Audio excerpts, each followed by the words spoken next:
कि इस पृथ्वी पर हम भजन पूजन कैसे करें।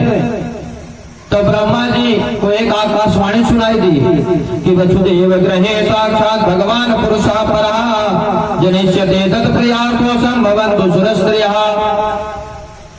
आज इस आकाशवाणी को ब्रह्मा जी समस्त देवताओं को सुना दिए कि भगवान का आदेश हुआ है कि आप लोग जाओ, मैं बहुत जल्दी वसुदेव जी के घर में प्रकट होने वाला हूँ और आप लोग भी जाओ, जाकर के ब्रज में जन्म लो और अकेले नहीं जाना। तत्प्रियार्थ हो, अपने अपने प्रिया को लेकर के जाइए। क्यों? क्योंकि हम भी अपने प्रिया राधा रानी के संग आ रहे हैं।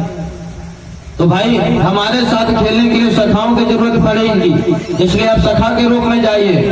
और बस भानु जी के यहाँ किशोरी जी का जन्म होगा तो अपने अपनी प्रियाओं को लेकर के जाइए, तो किशोरी जी का साथ देंगे। इसलिए आज ब्रह्मा जी समस्त देवताओं को यह आकाशवाणी सुना दिए। इधर महाराज उग्रसेन जो कि बड़े ही धर्मात्मा थे, बड़े प्रतापी राजा थे, मथुरा के राजा बने हुए थे। इनका पुत्र था कंस, जो बड़ा ही अत्याचारी पुत्र था। एक दिन यह मन में विचार बनाता है कि पिताजी हमारे बुढ़े हो चुके हैं, ना जाने कब हमें राज्य सिंहासन में बैठने देंगे, और जब तक ये स्वर्ग नहीं सिधारेंगे नहीं तब तक हमें बैठने को मिलेगा नहीं। आज कंस अपने पिता उग्रसेन को बंदी बना करके बंदी घर में डाल दिया और खुद हठात बलपूर्वक राजा बन गया। एक दिन कंस के साथ वसुदेव जी बैठे हुए थे और सामने से देवकी निकली। देवकी कौन थी? कंस के चाचा थे देवक, इनकी बेटी थी देवकी। तो जैसे ही देवकी के ऊपर नजर पड़ी कंस की, तो विचार करता है भाई अब हमारी देवकी बहन सयानी हो गई है, विवाह के लिए उपयुक्त वर की खोज करना चाहिए। सैनिकों को आदेश दिया कि भाई जाकर के देवकी के लिए उपयुक्त वर की खोज करो। सैनिक गए, खूब वर की खोज की, कहीं भी देवकी के लिए उपयुक्त वर ना मिला। आकर के कंस से बताए, कंस वसुदेव जी को बुलवाया, कहता कि भैया वसुदेव, हमने देवकी के लिए बहुत वर की खोज किया लेकिन कहीं भी वर मिला नहीं। वसुदेव जी कहते भाई और ढूंढो, कहीं ना कहीं तो मिल जाएगा। कंस मन में विचार करते भाई इतना सुंदर बालक वसुदेव, क्यों नहीं इसी के साथ विवाह कर दिया जाए। कहते भैया वसुदेव, हम दोनों एक दूसरे के मित्र हैं, क्यों ना हम अपनी बहन का विवाह तुम्हारे साथ कर दें, तो यह मित्रता रिश्तेदारी में बदल जाएगी और अच्छे संबंध हो जाएंगे। वसुदेव कहता जैसी तुम्हारी इच्छा हो। आज वसुदेव के साथ देवकी का विवाह तय कर देता है। ब्राह्मणों को बुलवाया, गर्गाचार्य जी को बुलवा करके सुंदर विवाह की तिथि तय करवाया। विवाह की तिथि आई, सुंदर मंडप बनवाया, वसुदेव जी के साथ अपनी बहन देवकी का विवाह कर दिया।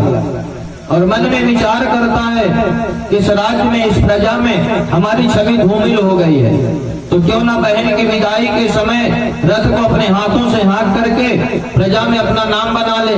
प्रजा के लोग इस तरह देखेंगे तो कहेंगे भाई राजा देखे, इतना निष्ठुर राजा नहीं जैसा देखने में लगता था, देख कितना कोमल है, अपनी बहन की विदाई में खुद रथ हाँक करके जा रहा है। ऐसा मन में विचार बनाया। विदाई का समय आया। जैसे ही विदाई का समय आया, कंस रथ लाया, रथ में बैठ गया, देवकी वसुदेव भी बैठे। जैसे ही कंस रथ को बढ़ाया, तुरंत एक आकाशवाणी हुई, अस्य स्वाष्टमो गर्भो हंताया वासे बुधावा।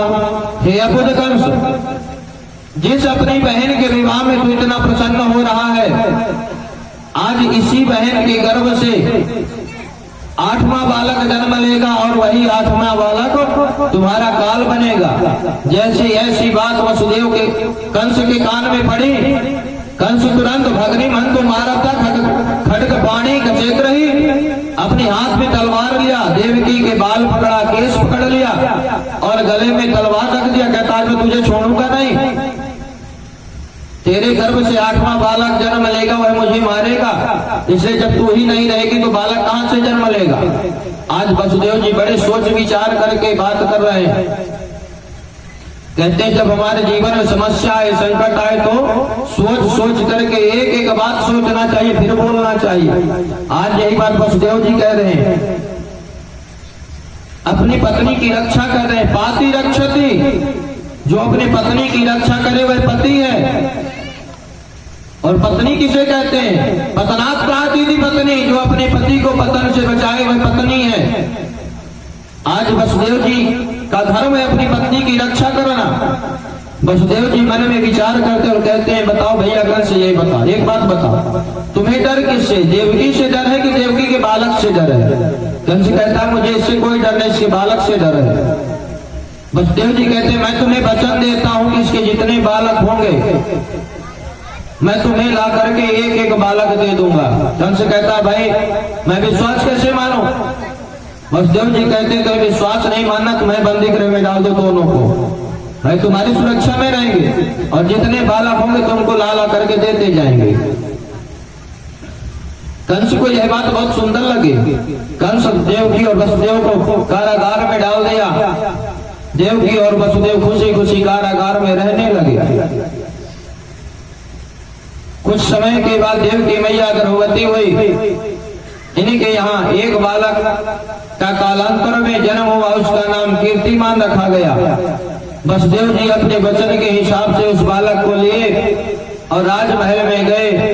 कंस के हाथों में जैसे उस बालक को दिए, कंस उस बालक को हाथ में लिया और विचार करता, देखिए कितना अबोध बालक है, इस बालक से मुझे कोई डर नहीं, मुझे डर 8वें नंबर के बालक से। वसुदेव इसको ले जाओ, ये मेरा कुछ भी नहीं बिगाड़ा।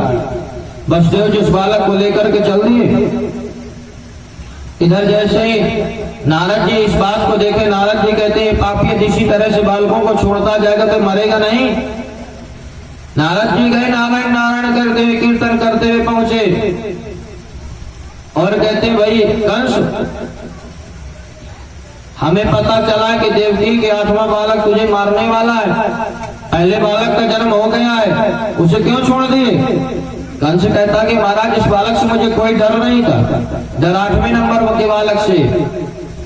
नारद जी अपने झोली से एक कमल का फूल निकाले, एक पंखुड़ी से गिनती गिनवाने लगे। 8 पंखुड़ी थी उसमें, एक से गिनवाए तो 8 तक गिना, दूसरी से गिनवाए तो 8 तक गिना, तो पहली पंखुड़ी 8वीं पड़ गई। तीसरे से गिनवाए तो दूसरी पंखुड़ी 8वीं पड़ गई। इस तरह से एक एक पंखुड़ी को गिनवाई और प्रत्येक पंखुड़ी 8वीं हो रही थी। नारद जी कहते समझ में आया कुछ की नहीं आया? कंस कहता महाराज मेरी कुछ समझ में नहीं आया। नारद जी कहते हैं कि अरे मूर्ख,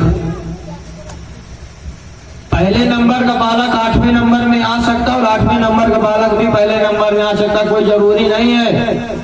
मैं ये बताना चाहता हूँ। कंस को बात समझ में आ गई, तुरंत सैनिकों को आदेश दिया, वसुदेव को पकड़ करके लाओ। सैनिक गए, वसुदेव को पकड़ करके लाए। वसुदेव के हाथ उस बालक को लिया और उस बालक की हत्या कर दिया। इस तरह से वसुदेव जी के यहाँ 6 बालक हुए और यह अज्ञानी का 6 बालकों की हत्या कर दिया। आपकी बार देवकी मैया गर्भवती हुई। गर्भ में बलराम जी आए, शेषावतार। भगवान योग माया को बुलाए, कहते हैं योग माया तुम जाकर के हमारा एक कार्य करो कि देवकी माँ के गर्भ में हमारे बड़े भाई बलराम जी हैं, यदि उनका जन्म होगा तो ये उसे भी मार देगा, इसलिए तुम जाओ और देवकी मैया के गर्भ से आकर्षण करके उन्हें रोहिणी मैया के गर्भ में स्थापित कर दो। कहते महाराज मैं ऐसा कार्य करूंगा, मुझे क्या मिलेगा? भगवान कहते मैया जी तुम मेरा काम करोगी ना तो तुम कलयुग में जाकर के खूब पूजोगी, जगह जगह पर तुम्हारी खूब पूजा होगी, कहीं दुर्गा के नाम से, कहीं काली के नाम से, कहीं चंडी के नाम से, कहीं सरस्वती के नाम से। देखिए आज दोनों नवरात्रि में किस तरह पूजा होती देवी जी की। इधर योग माया गई, देव के मैया के गर्भ का आकर्षण करके रोहिणी मैया के गर्भ में स्थापित कर दिया। इधर सैनिकों राजा कंस के पास सूचना पहुंचा दी कि इस बार देव की मैया का गर्भपात हो गया। कुछ समय के बाद देव की मैया पुनः गर्भवती हुई। अब की बार देव की मैया के गर्भ में स्वयं भगवान विराजे हैं। जैसे ही कंस को पता चला कि आज देव की 8वीं बार गर्भवती हो गई है। आज कंस देव की मैया का को देखने के लिए जाता है। जैसे देव की मैया के पास पहुंचता है, देव की मैया का दर्शन करता है। आज देव की मैया कितनी शोभायमान हो रही है, बड़ी सुंदर लग रही है देव की मैया, जो कि परमात्मा के गर्भ पर है। बड़ा सुंदर तेज निकल रहा देव की मैया के शरीर से। आज जब कंस देव की मैया का दर्शन करता, उसकी भावना बदल जाती है, और जैसे ही अपने भवन में पहुंचता है तो उसकी भावना फिर से बदल जाती है। इधर भगवान योग माया से कहते हैं कि योग माया, हे देवी, आप जाकर के नंद गोकुल में नंद बाबा के यहाँ यशोदा मैया के घरों में तुम जाओ, और मैं देवकी मैया के घरों में हूँ। यहाँ से हमारे पिताजी मुझे वहां छोड़ देंगे और तुम्हें वहां से यहाँ लेकर के आएंगे। योग माया गई, यशोदा मैया के घरों में हुई। आज ब्रह्मा जी के सहित समस्त देवताओं को पता चला कि आज भगवान देवकी मैया के घरों में आए हुए हैं। आज ब्रह्मा जी समस्त देवताओं के साथ जाते हैं और भगवान के घरों में स्तुति करते हैं, गर्भगत स्तुति करते हैं। सत्य व्रतम सत्य परम कृसत्यम सत्य योनिम निहितम च सत्ये सत्य सत्यमृत सत्य नेत्रम सत्यात्मकं त्वां शरणं प्रपन्ना शृण्वन् गृह्णन् नामानि रूपाणि च मङ्गलानि ते क्रियासु यस्त्व शरणारविन्दो योग्यरविष्टचेता न भवाय कल्पते। इस तरह से गर्भ में भगवान की स्तुति करते समस्त देवता, और क्या कहते हैं कि सत्य प्रथम सत्य परम कृसत्यम, सत्य सत्य कह करके यहाँ पर भगवान की स्तुति करते हैं कि हे सत्यनारायण भगवान, आप ही जगत में केवल सत्य हैं। आज सत्य स्वरूप परमात्मा आ रहे हैं, इसलिए आज ब्रह्मादिक देवता भगवान को सत्य सत्य कह करके पुकारते और कहते हैं, प्रभु आप ही त्रिकाल आबादित सत्य हो, आप ही भूतकाल वर्तमान काल और भविष्य काल के शाश्वत सत्य आप ही हो। प्रभु आपको हम बारंबार प्रणाम करते हैं। ऐसे समस्त देवता ब्रह्मा जी के सहित भगवान की स्तुति करते हैं। इसके बाद देवकी मैया की स्तुति करते हैं। दिश्याम्बते कुक्षिगता परापमान, हे माँ, हे जगत जननी देवकी मैया, जो जगत का पिता है, आज जगत पिता तेरे गर्भ में बालक बन करके आया है। जो अनंत कोटि ब्रह्मांडों का अधिनायक नारायण है, जो प्रलय के समय सबको पेट में रख करके सो जाता है, आज वह परमात्मा मैया तेरे पेट में है। आज उस परमात्मा को तू अपने गर्भ में धारण की हुई है। मैया तुम्हें कंस से डरने की कोई जरूरत नहीं, कोई आवश्यकता नहीं है। माम भूत भयम भोज पते मुमूर्षो, अब भोजपति कंस तुम्हारा कुछ नहीं कर सकता। अब तुम कंस को मरा ही समझो मैया, निश्चिंत रहना। इस प्रकार से ब्रह्मा जी, भगवान शंकर, समस्त देवता देव की मैया को समझा करके अंतर ध्यान हुए। आज देव की मैया के घरों में भगवान है। श्री सुखदेव महाप्रभु कहते हैं, राजन अत सर्वगुणोपेता काला परम शोभना। काल कहते समय को, और एक तरफ काल कहते मृत्यु को। आज वह काल कितना शोभायमान हो रहा है, शोभायमान नहीं कहते परम शोभना, परम शोभायमान हो रहा आज वह काल। भगवान के प्राकट्य का शुभ समय आया। आज जैसे ही भगवान के प्रकट का शुभ समय आया, आज कंस के हृदय में काले वस्तु से डर होने लगा। आज चारों तरफ काले काले मुरली वाले ही नजर आते हैं। कंस को अपनी परछाई में कृष्ण को देखता है। कंस को इस तरह से अपशकुन होने लगे। आज भगवान कि प्रकट होने का शुभ समय आया, सुंदर भादों का महीना आया, कृष्ण पक्ष आया, अष्टमी तिथि आई, बुधवार का दिन आया, रोहिणी नक्षत्र आया, हर्षण योग आ गया, भवकरण आ गया। मध्य रात्रि ठीक 12 बजे देव की मैया के गोद में प्रकट हो गए। स्तुति करती है देव की मैया, तमद्भुतम बालकमंबुजीक्षणम चतुर्भुजम शंख गदायुधम तमद्भुतम बालकमंबुजीक्षणम। आज ये बालक कितना अद्भुत है। अद्भुत क्यों है बालक? संतों के कई सारे मत हैं इसमें। पहला मत है कि सारे बालक का जब जन्म होता है तो सारे बालक 2 हाथ में जन्म लेते हैं, लेकिन आज यह जब इस बालक का जन्म होता है तो यह बालक चतुर्भुज रूप में प्रकट हुआ है। अगला मत कि सारे बालक निहत्थे होकर के जन्म लेते हैं। आज यह बालक अपने चारों हाथों में शंख चक्र गदा पद्म धारण किए हुए जन्म लिया है। अगला मत कि जब बालक का जन्म होता तो बालक निर्वस्त्र होकर के जन्म लेते हैं, लेकिन आज जब इस बालक का हो रहा है तो सुंदर पीतांबर पहन करके जन्म लिया है। इस तरह से संतों के कई सारे मत है कि यह बालक अद्भुत क्यों है। आज देव की मैया भगवान का दर्शन करती हैं और मन ही मन विचार करते हैं, इतने सुंदर बालक को जय अबुध कंस अज्ञानी कंस आए से भी मार देगा। देव की मैया कहती हैं, जैसे ऐसे विचार कर रही थी, भगवान कहते मैया चिंता मत कर, कंस मामा मेरा कुछ नहीं कर सकते। भगवान कहते हैं कि मैया जब अभी मैं यहाँ अदृश्य हो जाऊंगा, जब जन्म लूंगा तो मेरे जन्म होते ही बाबा आप मुझे यहाँ से गोकुल लेकर के चले जाना। गोकुल में नंद बाबा के यहाँ एक कन्या का जन्म हुआ, आप उस कन्या को लेकर के यहाँ आ जाना।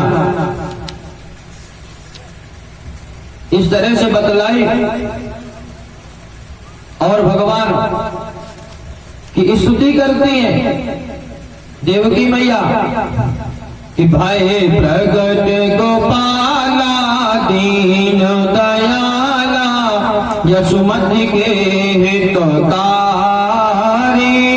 हर्षित महतारी मुनि मनहारी अद्भुत रूप विचारी लोचन अभिरामा तनु घन श्यामा निज आयुध भुज चारी भूषण वनमाला नयन विशाला शोभा सिंधु खरारी कह दुई कर जोरी स्तुति तोरी कहीं विधि करो अनंता माया गुण ज्ञानातीत अमाना वेद पुराण बनंता।